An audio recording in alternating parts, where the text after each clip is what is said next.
Hi everyone, and welcome to ECED 201, Introduction to Early Childhood Education for Diverse Learners.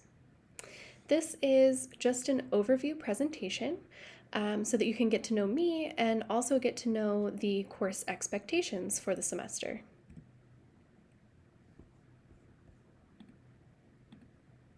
So first, I will let you get to know me a little bit. A little bit about my professional background. I am currently a PhD student at George Mason here in the Early Childhood Special Education program. I previously earned my Master's in Education in Early Childhood Intervention Specialist program from Ohio University, and I earned my bachelor's degree in Child Development and Family Studies from West Virginia University. I have experience teaching in infant and toddler classrooms, preschool classrooms, including public autism preschool classrooms, and elementary age programs. I also spent some time providing early intervention services and have worked in schools that serve only students with disabilities, providing special education services for kiddos from age 3 all the way to adult transition courses. I am currently involved in several professional service activities, including serving as a member of the Policy and Advocacy Committee for the Division for Early Childhood, or DEC, which we will learn a lot about in this course. And I'm also Virginia DEC's subdivision, their Children's Action Network coordinator. As far as my research goes in the program, I mainly focus on evidence-based practices to support learning and development of all young children. That would be the broad umbrella that all of my research falls under. Specifically, I focus on providing equitable access to high-quality early care and education for young children with disabilities and children from culturally and linguistically diverse backgrounds. I'm also very interested in teacher training and professional development. When it comes to my personal life, my husband and I just celebrated our first anniversary. On the slide is a picture of the two of us. I have been in Fairfax now for a little over 2 years. So as you could see from my professional background, I've moved around a little bit and am enjoying being in the area. You will almost always find me holding a good cup of coffee. I love going to coffee shops around town. Before we came into coronavirus, that was mainly where I set up shop for work days. So that has changed a little bit, but I have really enjoyed being able to experiment with how to make the best cup of coffee here at home. And I also am a big sports fan. I love going to football games and baseball games, traveling any opportunity I get, and making music. I sing and am intending to learn to play a guitar. So that's a little bit about me and my background. And now I'd just like to go over a little bit of the course overview, what to expect this semester, the typical things that we would go over during the first day of classes if we were meeting face-to-face. So you can see from the syllabus that is posted on Blackboard that the course description and course outcomes for this course are related to exploring major theories of learning in culturally, linguistically, ability, and socioeconomically diverse early childhood education contexts. We'll be focusing on developmentally effective and appropriate practices and approaches. We'll go over instructional strategies, and we will talk about tools to connect with children and families so that we can positively influence young children's learning. We will also be focusing on how to include an anti-bias curriculum in early childhood contexts, and also what ways we have as early childhood educators to advocate for services and for best practices.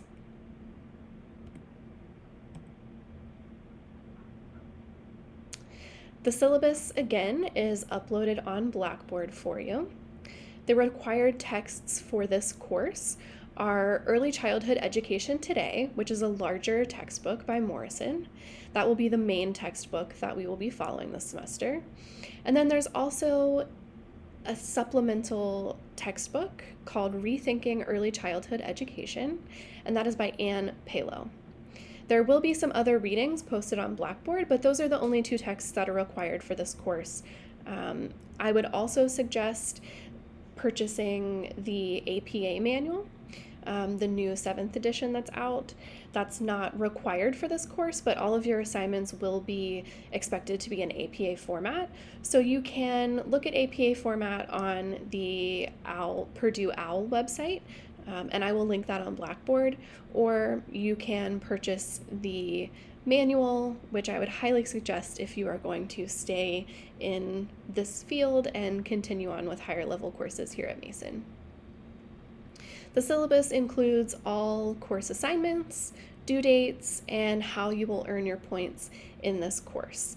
I will not be surprising you with grades. It's very clear how you'll be graded in the course. There are main assignments, including a project. There will be reflections, and you will also get points for your field experience and for participation and attendance. There will be detailed rubrics for each assignment in Blackboard. As you can see here, if rubrics are not already in Blackboard, they will be posted, so don't worry. Rubrics with details of what's expected in each assignment will definitely be posted way ahead of when due dates are. There's also a weekly schedule included on the syllabus that has each week outlined what you are to be reading, the course topics for that week, and then any assignments that might be due. If you look at the class schedule on the syllabus, you will notice that while this course is online, it is not at your own pace. So you will not have access to all course materials, all lectures, and everything up front. Our course will go on a week-by-week schedule. So our course week will begin on Mondays, and it will end on Sundays. Modules will become available each week, and you'll see as soon as you start to explore Blackboard that you will not have access to all modules. Right now, you'll only have access to week 1, and modules will become available as we move through the semester. I will be flexible as far as when you take the time to look at all of those lectures, and any course materials are pre-recorded and available for you, so you can look at those and go through the course module at your own time, and when that's a good time for you throughout the week, but you can't just complete all course activities all at once. We will be expected to participate and engage in the course just like we would in person, even though it's an online course. Please continue to refer to the class schedule for anything that you need regarding due dates. You'll notice we do not have a course module for the week of Thanksgiving break. Some courses still meet on Monday and Tuesday of that week, but you have the whole week off that week. As I mentioned, we will be working mainly on the Blackboard course site this semester. Since we are not meeting face-to-face, it will be super important that you know how to access all of the materials that are posted on Blackboard. So I have created an overview video for you that is posted under course content, under video tutorials and overviews. That folder will have overviews for assignments, Blackboard, and anything that you might just need a little bit more explanation of how to access or how to look at. So that is again in the course content tab. Please, please, please take some time to explore the Blackboard course site this first week. And if you have any questions or concerns about how to access Blackboard, please let me know as soon as possible. Moving on to assignments. As you can see, you will be receiving points for attendance and participation, and we'll talk about what that will look like here in just a minute. There are critical reflections that are tied to recommended practices, as well as your virtual field experience or some case study scenarios. You will have 4 reflections worth 5 points each for a total of 20 points. you will be required to complete a virtual field experience for the course. There are 10 hours of observations required, and typically you would do this in a real setting out in a preschool, an elementary classroom, or an early intervention setting. And I wish that you had the opportunity to do that, but given the current state of the world, I will be posting video links and some virtual experiences for you. And I will be posting more than 10 hours, and you can sort of choose which of those 10 hours you would like to view and how you would like to view those. In order to get your points for this field experience, you will complete a field experience journal that basically just has you writing down some of your observations, what you thought about the observations, and that sort of thing. And there will be a template for you on Blackboard. And then at the end of the semester, you will turn in a field experience verification form that just outlines which videos you viewed, the length of the videos, the dates that you viewed them, and the total number of hours you completed. It's pretty simple, and that will again be on Blackboard for you.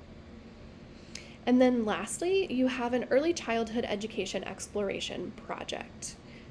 As you notice, there are no exams required in this course. You will not have a traditional midterm or a traditional final exam.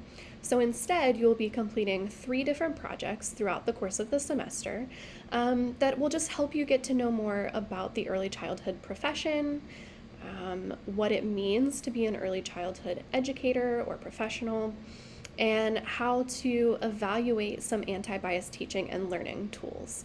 I hope that you will enjoy this project. The purpose of this project is not just to give you some points, but really to give you an idea of the types of experiences and types of knowledge that you might need if you choose to continue on a path towards certification or to obtain a job in the early childhood education field. Again, you can find all of this on the syllabus and on Blackboard. If you have any questions about assignments, please let me know. As I mentioned, you will be expected to complete a virtual field experience. 10 hours are required, and again, a template for the field experience journal will be on Blackboard, as well as the verification form. I have created an example schedule to sort of keep you on track for these field experiences. Since you will be asked to reflect on these experiences, please do not wait until the very end of the semester to complete these 10 hours. It's not required that you follow the schedule, but I just thought that might be helpful. I'm the type of person that likes to have a schedule for things, so if that's helpful for you, you can follow it, and if not, you can work at your own pace to get those 10 hours in. Then finally, the Early Childhood Exploration Project. Again, there will be 3 parts. It's worth a total of 40 points, so it's a good chunk of your grade. And a detailed rubric for each of those is posted on Blackboard, and you may submit these assignments to me early if you'd like review for feedback, or if you have concerns about what you've created. Please just let me know, send me an email, and I'll be happy to give you some feedback prior to the deadline. The critical reflections for this course are on a specific topic for each reflection. So as you can see, reflection 1 is professionalism, reflection 2 is environment, reflection 3 is interaction, and reflection 4 is on teaming and collaboration. Again, a detailed rubric is posted on Blackboard, and I will provide more description and detail about those in the weekly modules as we move forward. Attendance and participation. So you might be wondering how you will receive participation points, since this is a completely asynchronous course. You will still earn a total of 25 points for active participation. What this means is that you are not just watching the videos and the lectures and turning in major assignments, but you are participating in weekly activities and projects. I do not want this online class to just be me talking at you and you listening to videos that you could have looked up on YouTube. I want this to be a high quality course that provides you with opportunities to engage with others and to complete activities that will actually help you learn the skills that you will need moving forward in this field. So that leads me to weekly participation activities and projects. This will be 20 points of your 25 total points for participation. You will need to complete at least 10 activities worth 2 points each over the course of the semester. Due to our current circumstances and with us being online, I plan to include at least 12, maybe 13 participation activities throughout the semester during our 15 weeks together. So that means that you can miss 2 or 3 activities and still get full points. I understand that if we were meeting in person, there might be the chance that you would have to miss a class or something like that. So there will be a little bit of a buffer there. As long as you earn 20 points through these weekly activities, then you are good to go. I understand that life happens, but please just try to remain engaged. If there's a discussion board, try to reply to your peers and be active during any group projects or any type of application activities, as if we were in class participating. And then you'll earn another 5 points for completing a self-evaluation at the end of the semester. I'd like to know how you feel that your participation was, and that way you can earn 5 points for really being reflective and evaluating your own participation and engagement in the course. If you have any questions or concerns regarding assignments, expectations, or anything else, please let me know. I am available via email, or if you'd like to contact me, my office is in Thompson Hall, room 1250. I will be honest with you, I probably will not be there very much. All of my classes as a student are online this semester, and I'm also teaching online. But if you are on campus and around, you can always check to see if I'm there. And then I also plan to hold regular virtual office hours through Blackboard Collaborate Ultra on Wednesday from 1 to 2 p.m. If this time doesn't work for you, or if you'd like to set up an individual meeting at any time, just email me with suggested meeting times and we can meet to discuss any needs that you might have. I hope that you will take some time to explore the Blackboard site and get to know the syllabus. Again, let me know if anything isn't clear or if you have any questions, and I will see you in our week 1 module. Thanks.